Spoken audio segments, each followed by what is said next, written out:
In the autumn of 1944, the high-stakes theater of World War II witnessed a fracture that nearly shattered the Allied coalition as General George S. Patton and General Dwight D. Eisenhower locked horns in a psychological duel of iron wills.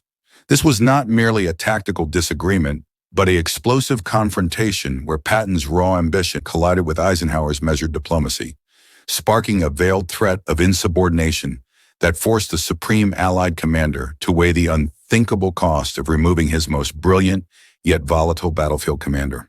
Behind the closed doors of the Supreme Headquarters Allied Expeditionary Force, the atmosphere thickened with a tension so palpable it seemed to bleed through the maps pinned to the walls, marking the slow and bloody progress toward the heart of the Third Reich. George S. Patton, the swashbuckling commander of the Third Army, felt the suffocating grip of logistical constraints and the broad front strategy, which he viewed as a timid betrayal of the momentum his men had bled to secure across France. To Patton, the war was a race against time and a contest of individual destiny, whereas to Eisenhower, it was a massive, grinding machine that required every gear, from the British forces under Montgomery to the American armies under Bradley, to move in a synchronized, albeit slower orchestration. The friction between these two giants reached a boiling point when the fuel lines began to run dry and the priorities of supply shifted away from Patton's charging tanks and toward the northern thrust, leaving the Third Army stalled in the mud of Lorraine. Patton viewed this redirection of resources as an insult to his military genius and a strategic blunder of historic proportions, leading him to believe that Eisenhower was prioritizing political harmony with the British over a swift and decisive end to the conflict. He began to voice his frustrations with a dangerous lack of filter, suggesting that if he were not given the freedom and the fuel to strike deep into the German underbelly, his position as a commander would become untenable, a sentiment that carried the heavy, unspoken weight of a resignation that would have sent shockwaves through the American public. Eisenhower, meanwhile, stood at the center of a geopolitical hurricane, balancing the fragile egos of General Bernard Montgomery and General Omar Bradley, while trying to maintain the integrity of a supply chain that was stretched to its absolute breaking point across a ravaged continent. The crisis of command was not born in a vacuum, but emerged from the grueling reality of the Siegfried Line, where the German Wehrmacht had dug in with a desperate and fanatical ferocity that defied Allied expectations of a quick collapse. As the rains of October began to turn the European soil into a treacherous slurry of gray mud, the mechanical advantage of the American armored divisions began to evaporate, leaving Patton's tanks as sitting ducks for German anti-tank emplacements. Patton refused to accept the environmental reality, instead choosing to believe that the only obstacle to victory was the timidity of the Supreme Command and the bureaucratic red tape that favored a steady advance over his preferred lightning strike. In his private journals and increasingly in his heated communications with headquarters, Patton's rhetoric sharpened into a blade that threatened to sever the cord of military hierarchy as he openly questioned the courage and the vision of those who held the leash on his Third Army. He believed with a religious fervor that he was a man of destiny, a reincarnated warrior destined to crush the German soul, and any delay imposed by Eisenhower was seen as a personal affront to his cosmic purpose. This psychological landscape created a volatile environment where a single spark could ignite a firestorm of insubordination. And that spark arrived when the fuel allocations were officially slashed in favor of the Northern Offensive, Operation Market Garden. Eisenhower's decision to back Montgomery's ambitious plan was the catalyst for the ultimate confrontation, as Patton saw his own army being sacrificed on the altar of British prestige, leading to a series of clandestine meetings and coded threats. Patton's aides watched with growing alarm as their commander's temper flared into a white-hot rage, his hand hovering over the ivory grips of his revolvers as he paced his command trailer, formulating an ultimatum that would force Eisenhower's hand. He knew that the American public worshipped him as a hero of the Blitzkrieg, and he calculated that Eisenhower would never dare to relieve him of command for fear of a domestic political backlash that could derail the entire war effort.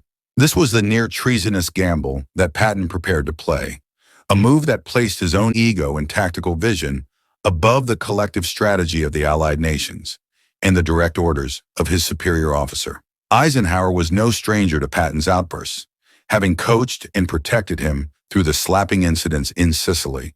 But this time the stakes were infinitely higher because the very unity of the Allied command was at risk of fracturing. If Patton openly defied orders or resigned in a public display of protest, It would provide the German propaganda machine under Joseph Goebbels with the ultimate gift, proof of a collapsing Allied leadership.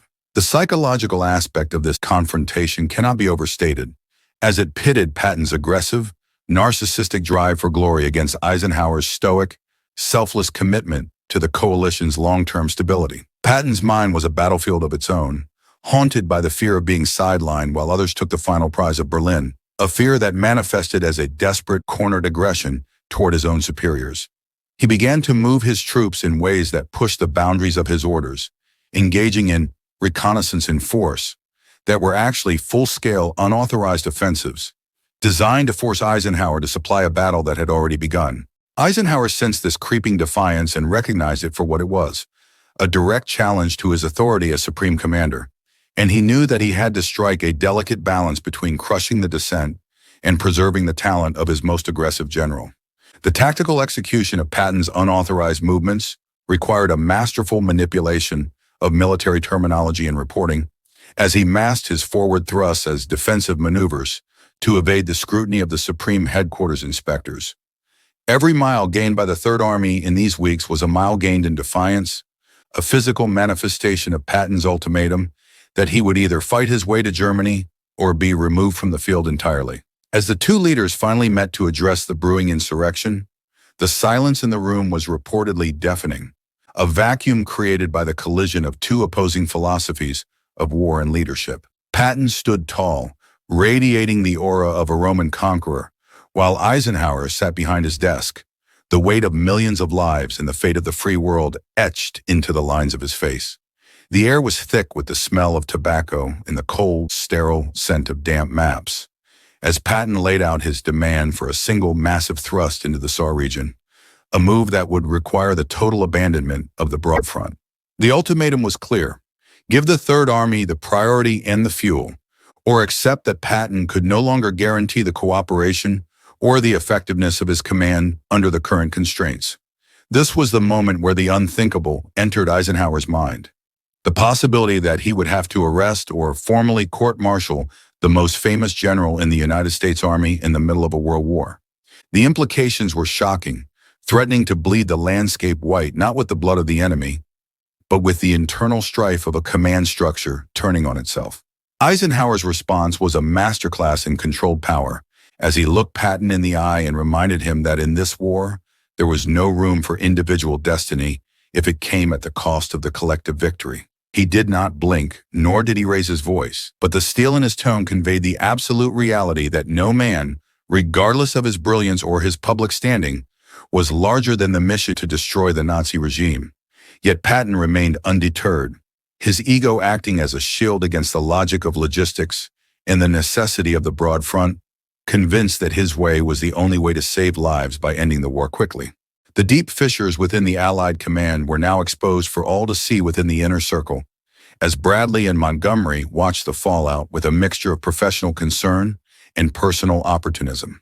Every delay on the front lines was now scrutinized through the lens of this personal war between Patton and Eisenhower, with subordinates forced to choose sides in a conflict that threatened to paralyze the advance. The mud of Lorraine became a metaphor for the state of the high command, thick, clinging, and nearly impossible to navigate without sinking into a swamp of bitterness and resentment.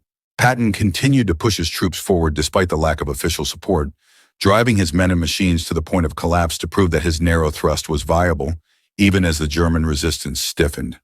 He was fighting a two-front war, one against the German army in front of him, and another against the bureaucrats in his rear, a situation that pushed his mental state to the absolute edge of stability. The confrontation was moving toward an inevitable climax that would either result in a brilliant breakthrough or a catastrophic failure that would end Patton's career in disgrace. The stunned silence of the Allied staff during these weeks reflected the gravity of the situation, as they realized that the greatest threat to the liberation of Europe might not be the German panzers, but the ego of an American general. Eisenhower spent his nights weighing the political fallout of a dismissal against the strategic risk of a rogue commander, a burden that few men in history have ever had to carry. The narrative of the war was no longer just about maps and divisions. It was about the fundamental nature of authority and the price of insubordination in the face of absolute evil. As the first part of this saga draws to a close, The Third Army stands poised on the brink of a desperate offensive, with Patton's ultimatum still hanging in the air like a sharpened guillotine. The world held its breath as the countdown to the winter of 1944 began, unaware that the most dangerous battle was being fought in the minds and hearts of the men leading the charge. Just like that, the stage was set for the Ardennes, where the cracks in the command would be tested by the ultimate German counterattack, forcing Patton and Eisenhower to decide if they were allies or enemies. The shadow of insubordination loomed larger as the European winter of 1944 descended with a bone-chilling cruelty that seemed to mirror the icy resolve of the men at the top of the Allied command. Dwight D. Eisenhower found himself trapped in a strategic vice, squeezed between the relentless pressure from Washington to produce a swift victory and the internal hemorrhaging caused by the ego of George S. Patton. The broad front strategy was no longer just a military doctrine, but a political necessity to keep the disparate elements of the coalition from devouring one another. Yet Patton saw it only as a straitjacket designed by mediocre minds to restrain his genius. He began to operate in a gray zone of legality, diverting supplies through back-channel networks and ordering his officers to fudge the numbers on their fuel consumption to maintain his unauthorized forward momentum. This was a dangerous game of brinkmanship that threatened to leave the entire Allied line vulnerable if the Germans managed to mount a counterattack, a risk Patton was more than willing to take if it meant he reached the Rhine before Montgomery. The tension reached a fever pitch during a series of private communications where Patton's language became increasingly erratic, bordering on a direct challenge to Eisenhower's authority, as he suggested that the Supreme Commander was being manipulated by British interests. Eisenhower, usually a man of infinite patience, began to realize that the Patton problem could no longer be managed with simple reprimands or fatherly advice. He had to prepare for the very real possibility of a total breakdown in the chain of command. He quietly instructed his staff to draft contingency plans for the reorganization of the Third Army, an unthinkable move that would have involved stripping Patton of his stars and sending him back to the United States in disgrace. The air at headquarters was thick with the scent of betrayal, as officers who had served together for years began to look at one another with suspicion, wondering whose loyalty would hold if the ultimatum were finally delivered. Just as the fracture threatened to become a permanent schism, the reality of the war intervened in the form of the Ardennes offensive, a massive German counterstrike that shattered and sent the world reeling. Suddenly, the petty squabbles over fuel and glory were rendered irrelevant by the sheer scale of the Nazi breakthrough, as Hitler's panzers roared through the frozen forests of the Ardennes, threatening to split the Allied forces in two. Eisenhower knew that in this moment of existential crisis, he had only one commander with the audacity and the speed to save the situation, and that man was the very individual he had been considering for a court-martial just days prior. He summoned his generals to a drafty barracks in Verdun, a location steeped in the blood of the First World War, to demand a miracle that would test the limits of human endurance and military science. The meeting at Verdun remains one of the most pivotal moments in the history of World War II, a psychological masterclass where the fate of the liberation hung by a thread as Eisenhower looked around the room at his exhausted and demoralized commanders. He did not lead with a plea, but with a command, asking who could pivot their entire army 90 degrees in the middle of a blizzard to strike the German flank and relieve the besieged paratroopers at Bastogne. While others spoke of weeks and complex logistical hurdles, Patton leaned forward, a predatory glint in his eyes, and claimed he could do it in 48 hours. The room fell into a stunned silence, a vacuum of disbelief where the other generals, including the Major Bradley, thought Patton had finally lost his grip on reality. But this was the moment Patton had been born for. A chance to prove that his defiance was not the result of a fractured mind, but the byproduct of a superior understanding of the soul of the soldier. He had already anticipated the German move and had quietly begun the planning for such a maneuver days before, a move that sat on the razor's edge between brilliance and further insubordination. He had effectively moved his troops without final authorization, gambling that the crisis would make his actions necessary rather than treasonous. Eisenhower, recognizing the gamble, gave Patton the green light, effectively putting the survival of the Allied cause in the hands of the man who had most recently threatened to tear its leadership apart. What followed was a feat of tactical execution that remains unparalleled in the annals of modern warfare, as over 200,000 men and nearly 100,000 vehicles began a relentless march through the snow and mud. Patton drove his men with a merciless intensity, ignoring the exhaustion and the freezing temperatures, convinced that the hand of God was guiding his Third Army toward its ultimate destiny. The near-treasonous act of his earlier ultimatum was now transformed into a desperate crusade for redemption, as he sought to win the war on his terms before Eisenhower could ever consider replacing him again. The roads of Luxembourg and Belgium became a graveyard of exhausted machines and frozen corpses, but the momentum of the Third Army did not falter, fueled by Patton's sheer force of will and a supply of stolen gasoline. As Patton's tanks finally slammed into the German flank, the pressure on the Allied commands shifted from a fear of defeat to a frantic scramble to keep up with the Third Army's explosive advance. Eisenhower watched the maps with a mixture of relief and lingering anxiety, knowing that while Patton was saving the day, the fundamental cracks in their relationship had not been healed, merely papered over by the urgency of the battle. The success of the relief of Bastogne gave Patton an almost untouchable status in the eyes of the American public, making it politically impossible for Eisenhower to discipline him for his earlier defiance. This created a dangerous precedent where a field commander had successfully used a crisis to bypass the authority of Supreme Commander, a fact that weighed heavily on Eisenhower's mind as he looked toward the post-war world. The tactical nuances of the Third Army's swing involved a complex orchestration of Signal Corps, engineers, and logistical officers who worked in a feverish harmony to maintain the flow of information across a chaotic battlefield. Patton was everywhere at once, his gleaming helmet and ivory-handled revolvers becoming a beacon of aggressive intent that terrified the German high command as much as it unsettled his own superiors. A style of leadership that contrasted sharply with the more methodical approach favored by Eisenhower and Montgomery. This contrast only deepened the professional rift, as Patton's supporters saw his success as a total vindication of his narrow-thrust philosophy, while his detractors saw it as a reckless fluke that nearly cost the Allies everything. The internal fissures within the Allied command were further complicated by the arrival of the Soviet armies on the Eastern Front, as the race for Berlin began to dominate the thoughts of every general from London to Moscow. Patton, ever the firebrand, began to suggest that the Allies should not stop at the Elbe, but should continue their march all the way to the Kremlin, a suggestion that carried the weight of a new and even more dangerous ultimatum. Eisenhower was now dealing with a commander who was not only challenging his military strategy, but was beginning to interfere in the highest levels of international diplomacy. The unthinkable choice that Eisenhower had weighed during the fuel crisis returned with a new intensity, as he realized that Patton's defiance could potentially spark a Third World War before the Second had even concluded.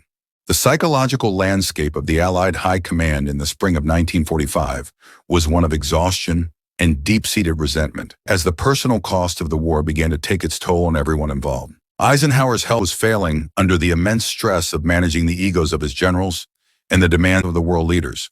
While Patton seemed to thrive on the chaos, his energy only increasing as the end of the conflict drew near. The stunned silence that had followed Patton's earlier ultimatum was now replaced by a cold professional distance, a realization that while they had won the war together, they had lost the mutual respect that had once defined their partnership. Patton felt betrayed by a system bound for political reasons, while Eisenhower felt betrayed by a friend who had placed personal glory above the collective mission. As the guns finally fell silent across Europe, the implications of Patton's defiance became a subject of intense debate among historians and military theorists, questioning whether his insubordination actually shortened the war or merely created unnecessary risks. The explosive confrontation of 1944 was a symptom of a larger struggle between the old world of individual heroics and the new world of industrial, coalition-based warfare. Patton was a man out of time, a 19th century warrior fighting a 20th century war, and his clash with Eisenhower was the inevitable result of two eras colliding on the blood-soaked soil of Europe. The deep fissures he exposed were never truly repaired, leading to a post-war era where the American military command structure was fundamentally redesigned to prevent any single general from ever wielding that much personal power again. The final days of the war saw Patton sidelined once again, given the governorship of Bavaria, a role he was temperamentally unsuited for, and one he viewed as a final insult from Eisenhower and the bureaucrats in Washington. His continued defiance, including his controversial remarks about the denazification process and his open hostility toward the Soviets, eventually led to his relief from command of the Third Army, the very outcome Eisenhower had hesitated to execute a year earlier. The silence that followed his dismissal was not one of shock, but of a weary resignation, as the world realized that the war had moved past the need for the old blood-and-guts style of leadership.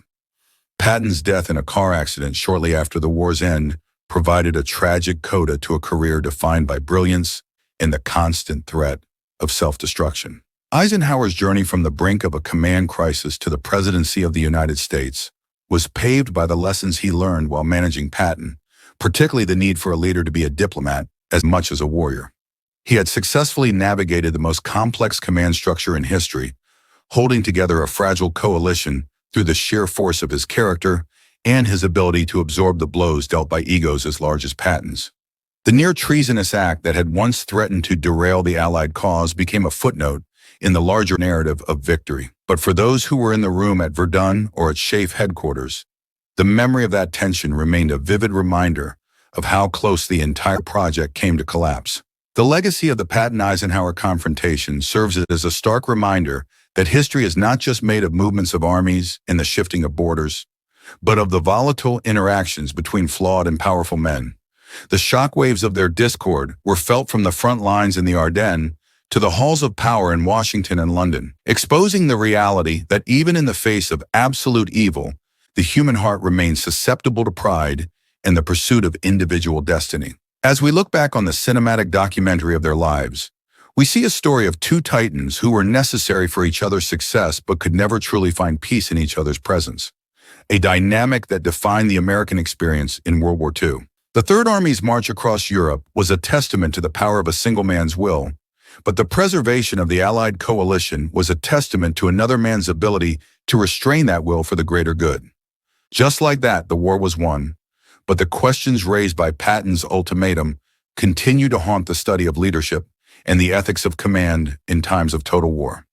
The landscape that had been bled white by the conflict began to heal, but the scars of the unthinkable decisions made by Eisenhower and the defiance of Patton remained etched into the history of the 20th century, a permanent record of a moment when the world held its breath and wondered if the liberators would turn on themselves. If you were in Eisenhower's shoes during the winter of 1944, would you ever relieve Patton of his command for his insubordination? Or was his tactical genius too valuable to lose regardless of the risk? Let us know your thoughts in the comments below, and don't forget to subscribe and hit the notification bell.